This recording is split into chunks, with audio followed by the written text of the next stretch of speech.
have a question for you. How long in advance do you set a budget? When you sit down to make a budget, are you making a once a month budget and it's the 28th of the month, or it's the night before you're going to get paid again, or maybe even the day after you get paid again? On today's mini episode, we're going to talk about not just budgeting by pay period, but budgeting by pay period farther in advance than 30 days. So being able to look into the future of your money more than 30 days ahead. Early in my 20s, when I was just setting out budgeting for the very first time, I used a budgeting app that only allowed me to budget once a month.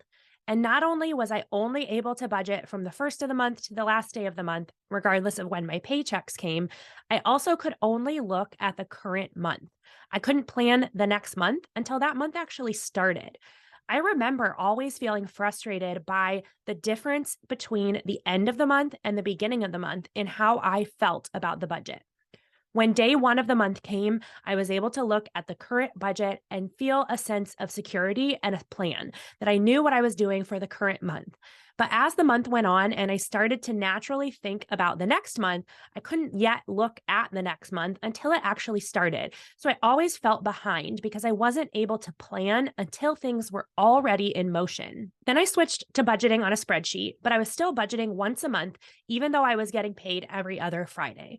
This at least gave me the opportunity to duplicate my monthly budget tab inside the spreadsheet and look into the future farther in advance than 1 month.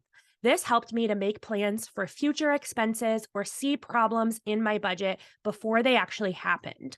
I wasn't yet budgeting by pay period. This would come a little later, but at least giving myself the opportunity to look a little bit further down the road than 30 days started to add to my level of security.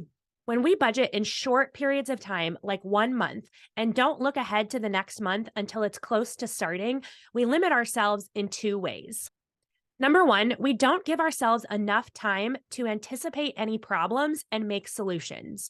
So there will naturally be times in your budget when there are more expenses than income. This ebb and flow is normal no matter the size of your income and no matter what your pay schedule is. When we can identify the months or the pay periods where the income is going to be smaller than the expenses, and we see it well in advance, we allow ourselves the time to make solutions, to come up with different ways to approach those expenses, or to spread our income out into those low pay periods so that we can cover it. This is information we can see ahead of time. We can identify a low pay period far in advance with just a little bit of planning. But if we wait until the day before the pay period starts or the day before the new month starts, and then we realize that there's not going to be enough income to cover those expenses, we've limited the number of options we have to fix that problem because we have such a short window of time. So let me give you an example. If 3 pay periods from now, I'm going to have to cover the every 6 month car insurance premium, which is a rather large bill. And that premium is not going to fit into the pay period by itself because I also need to cover the mortgage during that pay period. If I have set the budget up 3 to 5 pay periods in advance, I can see that that pay period is going to be low and start to plan for extra income in the pay periods leading up to that to spread the income out and roll it over from one pay period that has extra money into the pay period that has a deficit. Suddenly, my major budget problem becomes a small hiccup in the budget simply because I planned out farther than just 1 month at a time. The second thing that happens is not just about the numbers, but it's about our money mindset. When we only make a plan for the next 30 days and try to rinse and repeat that over and over, we keep our priorities in the short term because we're only asking ourselves, what do I want to do with my money in the next 30 days? And it's hard to realize that the small things we do in the next 30 days add up to the large changes we're able to make with our money. But when we start to plan long-term and make a budget that lasts for the next 3 months, for example, we start to naturally shift towards thinking about the long term because we know that 3 months from now, we want to see progress with our goals. We want to be better off in 3 months than we are today. This helps us to have the mindset that what we do now creates a change for the long term. But when we just budget by a small window of time, like every 30 days, we naturally think more short term. So, what do we do instead of budgeting in a small window of time? We plan forward at least 3 months in advance. If you look at the Debt Free Mom budget template, it has 6 pay periods per tab. This means that for most people, you're going to be looking at about 12 weeks of time. Now, if you're paid weekly, this would be about 6 weeks of time, but you can still use multiple tabs to look across your pay periods farther in advance. What this starts to do is to create a sense of how one pay period threads into the next one, and they're all interconnected to move your money from where you are today to where you want to be.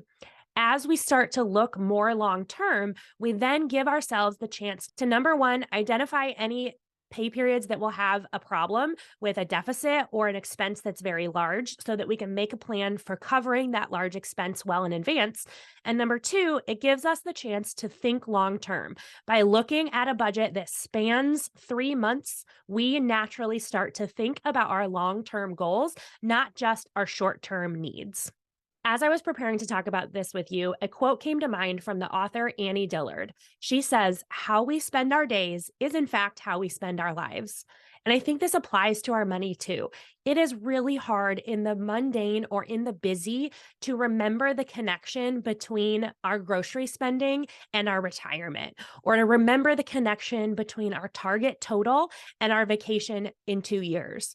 When we start to plan in a long term way so that we see real specific numbers attached to real specific dates that belong to us, we shift from only focusing on the small today priorities and wants and desires and towards the long term. We'd start to see the connection between the small day to day habits and the big changes over time. One of the ways you can help yourself see this is to budget further in advance than 30 days. Give yourself a longer window of time between when you're writing the budget and when the budget actually starts, and budget for more days than 30 days at one time. So, how does this connect to pay period budgeting? What this does is continue to add to our priority of being accurate and realistic. We want to be realistic with what we can actually do with our money today. And part of being realistic includes looking further into the future to ask ourselves, is the money that appears to be available right now going to be needed in a future pay period, or am I freed up to actually use it towards my goals today? When we start to plan in this long-term form, we naturally shift towards our long-term priorities and we see progress in today's habits in the meantime. Budgeting is not easy. That's why I created my free budget workshop called 4 Reasons Budgets Fail and How to Make Yours Succeed, because I see the same mistakes made time after time, preventing people from seeing true progress with their goals, no matter what their income is. One of the 4 reasons that budgets fail is because they're too short-sighted, just like we talked about today.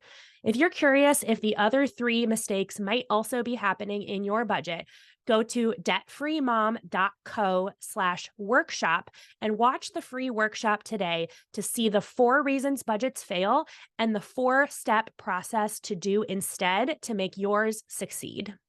I'm Carly Hill, and this is the Debt Free Mom Podcast.